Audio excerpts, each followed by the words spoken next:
tujuan dulu sama seperti tadi. Ada orang terdekat enggak, suruh manggil ambulans ataupun polisi. Ya, setelah itu baru korbannya. Korbannya itu ada respon panggilan dan respon hubungan. Ya, respon panggilan dipanggil. Mas, kalau misalkan lagi, Mas, gitu kan?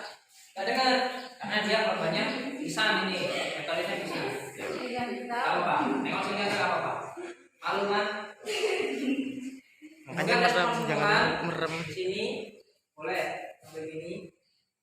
Bolehnya sih kalau misalkan dipraktikumnya gini. Kalau sambil gini. Pelan aja ya. Tambah bisa. Kalau misalkan tidak dengar, tidak ada respon, berarti kan termasuk dia apa ya bahasanya gitu. Kan pasien apa ya? Alpin kan nggak berang. Ada respon. Kemudian habis itu baru karena kita udah punya tujuan tadi. Itu biar paham loh kalau kayak gini tuh. Baru kita pemeriksaan pertama itu. Kalau ini materi Masih tertipu dulu cek. Kalau yang ini gini ya. Ini. Di kayak jiwit, tapi bukan jalan jiwitnya begini ya. Jadi ya tuh ASNP, awas nyeri, awas suara nyeri sama tidak respon. Ini yang tidak respon. Kalau yang nyeri biasanya kan ada apa di mimik wajahnya langsung ya sakit kayak gitu kan, kadang-kadang sakit kan apa? Nah, itu nyeri berarti ada respon, berarti memang nggak sadarnya tengah sadar. Kalau misalkan di lupa ini ingetin ya kalau salah ya.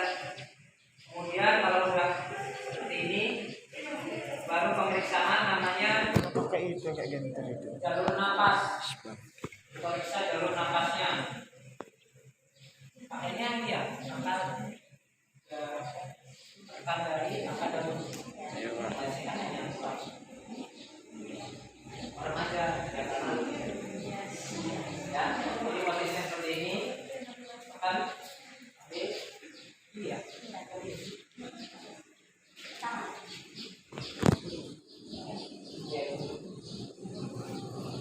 buka mulutnya.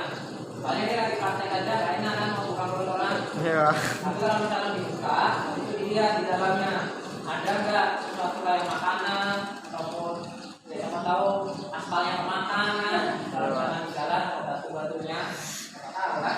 Nggak tahu. Kalau misalkan ada, pakainya gini, tangannya, maksudnya. Kalau ada, jadi begini. Kalau nggak ada alat-alat tuh. Kalau ada alat ya pakai desain itu. Kalau nggak ada ya. Terus habis itu kalau sudah memastikan jalur pernapasannya, biasanya kalau ada jalur pernapasan itu ini kan kita sambil itu kita lihat pernapasannya. Ini telinga kita ditaruh di sekitaran sini, hidung sama mulut saat dibuka. Sama dilihat napasnya, biasanya kan diafragma. Sekarang ada orang tuh bernapas di paru-parunya, rata-rata masuknya ke perut, diafragma. Itu juga dilihat lancar apa enggak. Dan itu ada hitungannya biasanya. Nah ini pertolongan pertamanya untuk ngeceknya itu ya seperti ini. Jadi dibuka, ada juga satu, dilihat, ini dirasakan, jadi masih napas apa enggak, napasnya lemah atau tidak. Kira-kira yang tertutup yang mana biasanya kalau misalnya dibuka kan keluar napas. Kalau misalkan di hidung biasanya berarti ada sesuatu yang ganjil di mulutnya itu nggak keluar dari hidung aja. Ini itu apa? Lupa. Sebentar sudah lupa kan? Amnesia. Amnesia toh? Iya, normal enggak. Terus habis itu baru pemeriksaan fisik. Ya. Yang pertama diperiksa itu pakai dua tangan, ya, dari bagian atas sama dahinya. Ini, kita ini, matanya, mata tahu kan, ada ini. Terus habis itu baru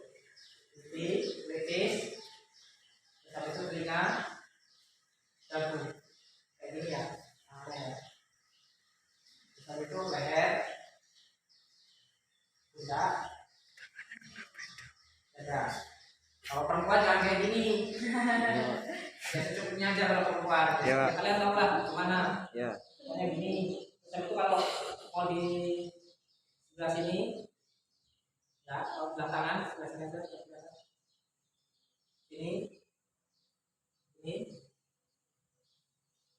Kalau biasanya di PMI disuruh nyebutin tangan kiri atas aman, siku masih aman, sebenarnya belum enggak. Terus habis itu lengan bawah dimiringin ya. Operasi pingsan jadi lemas saja. Enggak. Terus habis itu Jangan pingsan juga. pergelangan nggak ada apa namanya perubahan, artinya perubahan bentuk nggak ada, warna kulit juga nggak ada. Jadi karena kebakar aja sih bau sinar matahari. Ya, Kemudian telapak tangan dari jari, nah periksa jari-jari ini ada namanya pakai sensasi apa ya? Jadi kalau misalkan di sininya itu begini, tangan itu biasanya gerak. Kalau gerak berarti masih aman, tidak ada kerusakan saraf. Tapi kalau nggak gerak berarti ada kerusakan saraf. Stroke gitu, Pak. Bisa pakai lewat cubitan kayak gini bisa. Nah, itu di tangan. Kemudian dada turun, tusuknya itu diperiksa satu-satu, jangan sampai terlewat. Tekan juga boleh, digini kan juga boleh.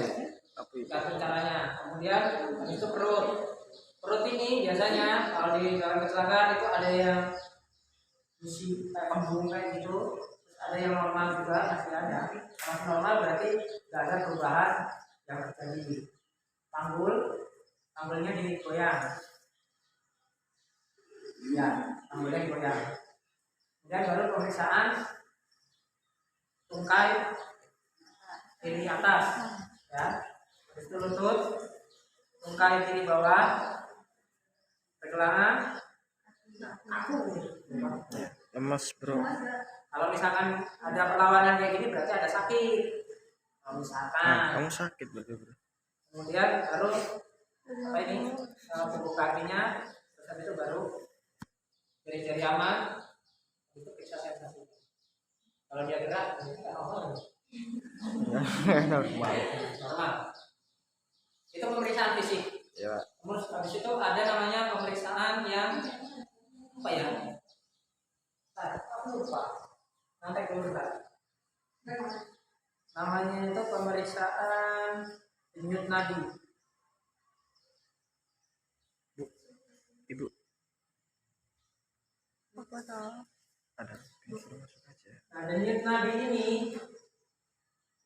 coba di searching berapa denyut nadi normal.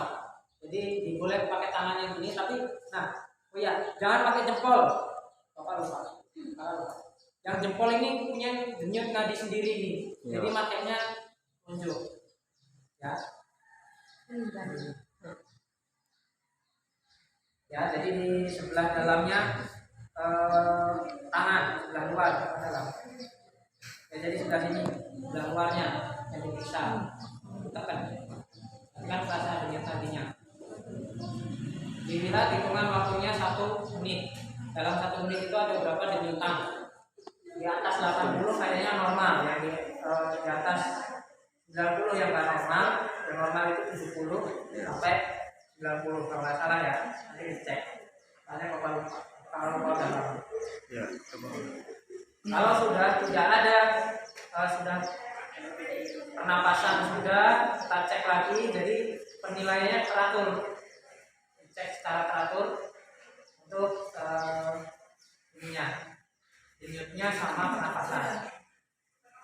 Kalau diulang dari awal intinya begini, nanti kalau misalkan pas kita praktek ya, nanti praktek pakai pasangan masing-masing, gantian berdua. Jadi mulai dari angkat dagu tekan dahi, angkat dagu tekan dahi, ini praktek ini sekali masing-masing. Nah gini, buka. Kalau sebenarnya korbannya ngeyel, tarik aja ini. Jadi kayak gitu untuk lihat. Sampai begini.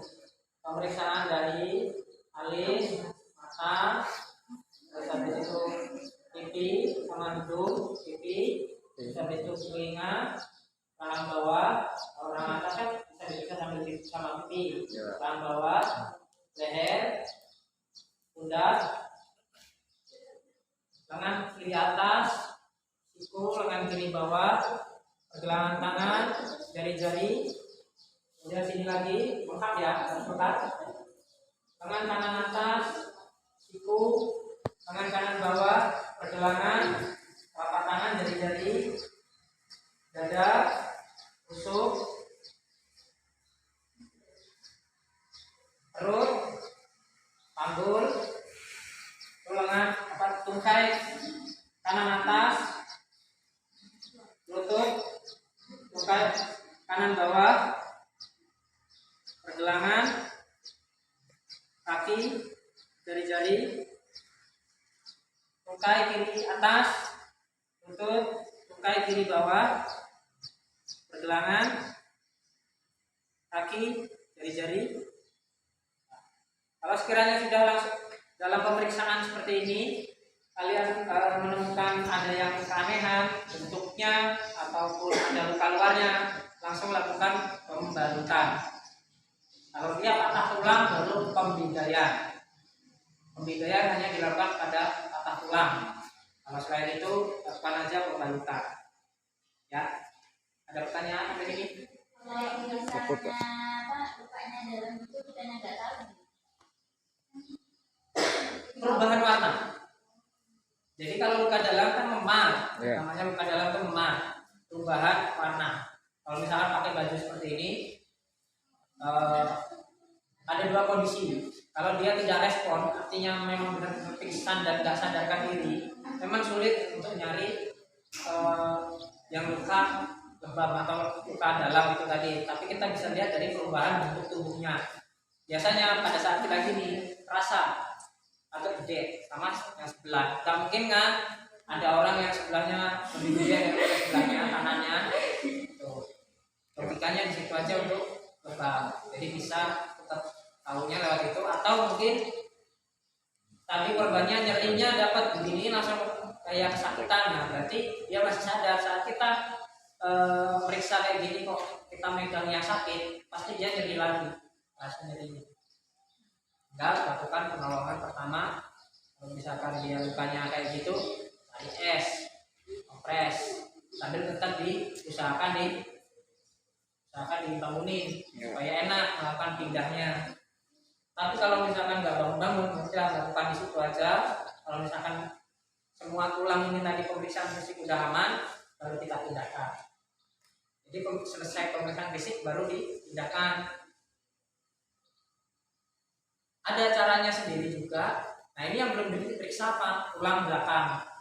Karena tulang belakang itu agak sulit. Kalau misalnya kita praktek bahas, oke. Jadi gini, kita kan ada di sini. Berarti ini tangannya. Kita nggak usah.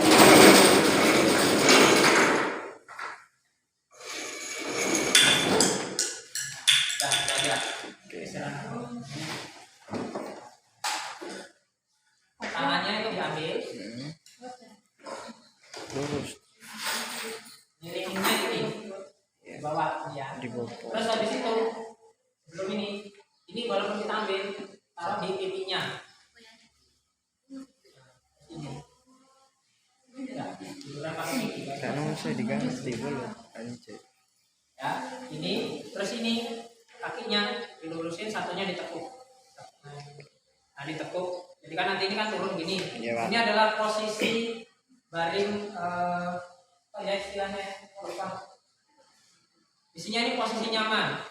Mau digimanain kayak gini, posisi paling nyaman bagi korban.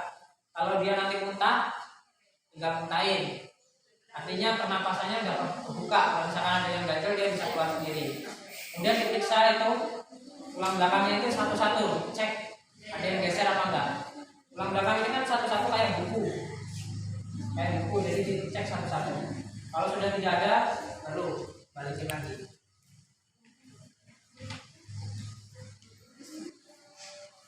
Sampai sini ada yang bertanya kan? Kita praktek satu-satu ya, temennya sendiri. Di bawah aja.